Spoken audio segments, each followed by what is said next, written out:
Olá, meus amigos, tudo bom com vocês? Sejam muito bem-vindos ao canal Feng Shui Tradicional. Meu nome é Mike e hoje é o quinto vídeo da série de Feng Shui. Vamos lá, hoje eu vou contar uma história até um pouco engraçada. Engraçada de contar, mas foi muito ruim de eu ter vivido ela. Quando eu era adolescente, eu assisti uma reportagem no Fantástico, não sei se ainda passa hoje na TV. E o Fantástico, ele tinha toda semana, acho que era no sábado, ele criava um documentário sobre algo importante, algo fantástico, né? Eles procuravam algo realmente fantástico para falar. E aí, mostraram um caso que aconteceu, se eu não me engano, foi em Taiwan, em uma determinada cidade lá da República de Taiwan, e onde uma empresa milionária aplicou os princípios do Feng Shui. A empresa já lucrava milhões, era uma empresa bem-sucedida, mas ao aplicar o Feng Shui, eles aumentaram em 20% os seus lucros. Então veja, uma pessoa que ganha R$1.000, 20% é R$200.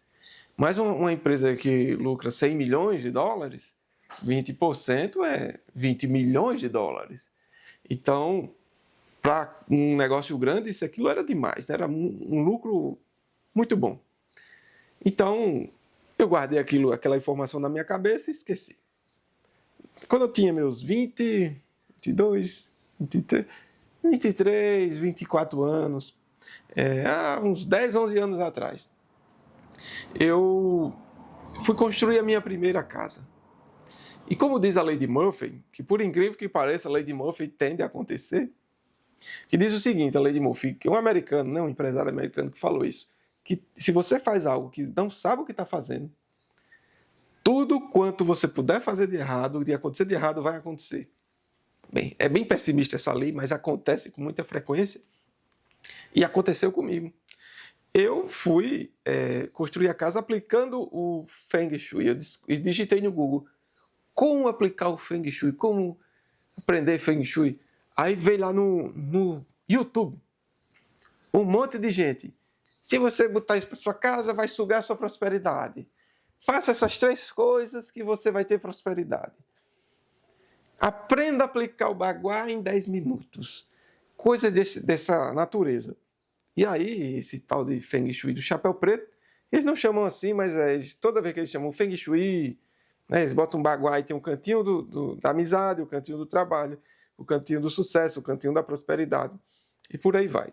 Na verdade, essa técnica aí, ela não é Feng Shui. Ela se escreve igual, né, se escreve Feng Shui, mas inclusive os seus praticantes pronunciam errado, eles pronunciam Feng Shui. Feng Shui é como se escreve, Feng Shui, como se pronuncia Feng Shui. É que nem você pegar um iPhone e você chamar iPhone. Um aparelho da Apple, você dizer aparelho da Apple. Né? Mas, enfim, tirando isso de questão, esse tal de Feng Shui, eu apliquei lá, aprendo a fazer aqui em 10 minutos, eu aprendi, pronto. Fui lá aplicar o Feng Shui. Tudo quanto eu podia errar, eu errei. Hoje, né, fazendo análise do imóvel que eu morava naquele tempo, eu vi que não estava certo. Então, as estrelas ruins, onde elas estavam sendo ativadas, as boas estavam sendo neutralizadas, era uma coisa impressionante. Então, eu paguei o preço por isso. Porque a natureza, ela não quer saber se você entra na jaula de um leão, vai dizer, eu não sabia, não tenho culpa. Tudo bem, você não tem culpa porque você não sabia, mas você vai pagar um preço assim mesmo, o leão vai te devorar. Né? Então eu paguei com problemas de saúde, paguei com problemas financeiros, porque eu estava ativando as estrelas ruins. Inclusive, depois que eu saí desse imóvel, antes de alugar, eu consertei o Feng Shui, para não passar um mau Feng Shui para ninguém. Então, enfim, deixa isso para lá. Então, assim, você ter uma informação errada, ou não ter nenhuma informação, é melhor você não saber de nada. É melhor não saber de nada, porque quando você sabe de forma equivocada, e eu tento te ensinar o que é certo, ao mesmo tempo que eu tenho que te ensinar o que é certo, eu tenho que me esforçar para desconstruir o que você aprendeu de errado, porque tem professores de Feng Shui que deixam de ensinar, porque a pessoa fala, e os cristalzinhos, onde é que eu penduro? Um cristal multifacetado. pendurado num cordão vermelho de 9 centímetros. Onde é que eu boto a falta de bambu aqui na casa? Então essas bugigangas, essas coisas que são ensinadas nessa técnica de Feng Shui, do chapéu preto, elas têm... Quando você vai ensinar uma pessoa que aprendeu isso aí, fica muito difícil. Porque tudo isso aí nunca sequer foi mencionado nos livros de Feng Shui. Isso aí não existe. Então, fica muito complicado. Aí tudo que você vai fazer, um mestre de Feng Shui olha lá, vai estar tudo errado. Entendeu? Então, assim, eu paguei um preço alto. Eu brinco assim um pouco, mas eu paguei com saúde, eu paguei com prejuízos financeiros, eu paguei realmente com, assim, com a minha vitalidade, né? Com o meu suor. Foi uma coisa muito ruim. Então, assim, eu me comprometi a ensinar Feng Shui de graça aqui no YouTube para evitar que essas coisas aconteçam. Eu não estou ensinando assim como uma aula seca, né? Onde você vai aprender passo a passo, é assim, depois assim. Não, a gente está aqui como numa conversa, depois vai ter períodos em que eu vou ensinar na aula, eu vou mostrar, compartilhar a tela do computador, mostrar como faz o cálculo, tudo. Mas assim, é uma coisa mais devagar porque é como se fosse uma conversa, né? Como se fosse uma espécie de uma aula informal, mas que você pode aprender. Tá bom? Se for um curso que eu pretendo fazer o próximo ano, montar um curso, aí sim, a gente monta aulazinhas enxutas, né? Onde eu vou só falar direto ao ponto. Não vou pedir like, não vou pedir comentário, só ensinar a técnica limpa e seca, crua, ensinar como funciona. Então, o que é que eu gasto 1 hora, você vai aprender em 10 minutos. Né? O que você gastaria 1 ano aqui, você aprenderia lá em 1 ou 2 meses. Então é isso. Tá bom? Por que eu decidi ensinar de graça? Primeiro, isso aí, né? Que eu me prejudiquei. Eu quero que haja pelo menos a abertura, pelo menos uma única possibilidade de uma pessoa não se prejudicar, porque no meu tempo, há 10, 11 anos atrás, não existia nenhum canal de Feng Shui tradicional no YouTube. Pelo menos do que eu tenho encontrado. Eu digitei lá Feng Shui e não aparecia. E até hoje não aparece, porque é tanta gente falando sobre esse Feng Shui de chapéu preto que você abafa a outra informação. É como você vai aqui na rua e você fala com uma pessoa assim, tem 10 pessoas aqui. Aí você diz, rapaz, onde fica aqui a embaixada americana? Aí vai todo mundo gritar, cada um grita uma coisa.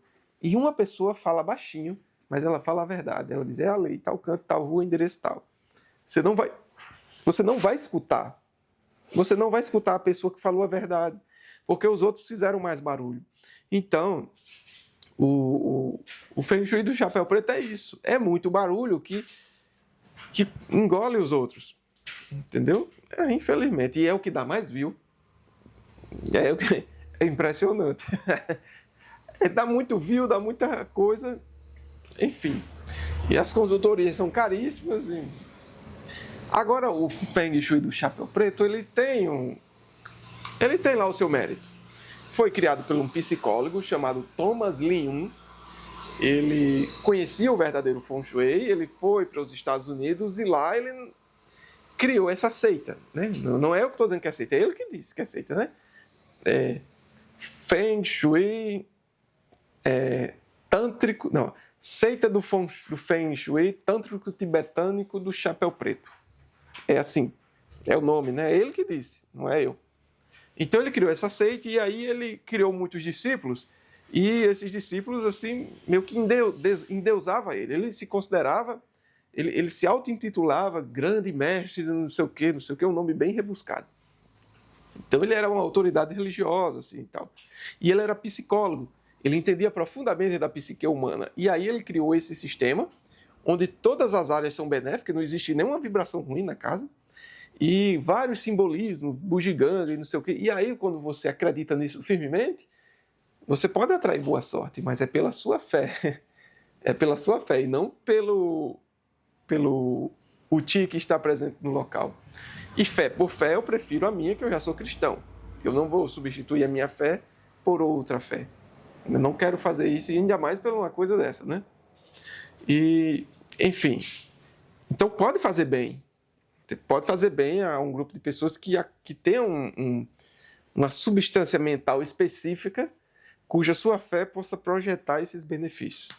E também eles ensinam você a manter a casa sempre limpa. Então isso é um ponto positivo, certo? Isso aí é de praxe, é básico, né?